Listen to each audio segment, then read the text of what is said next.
How to sign up into a Viki account without a phone number. Hey everyone, welcome back to the channel. In today's video, we are going to find out if we can sign up for a Viki account without needing to use our phone number. So let's just get started. So for that, you can head over to the Viki app on your phone, or you can also go to viki.com.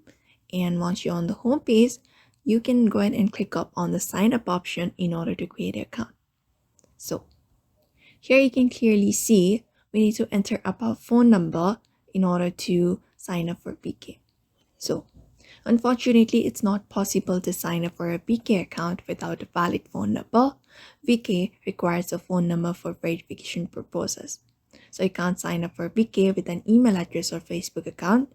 So if you don't have a phone number, you can use trying up a temporary cell number anywhere in the world.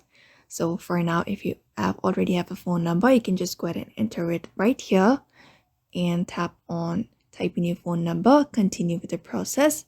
After that, set up your account and then you'll be successfully signed up for your Viki account only using a phone number.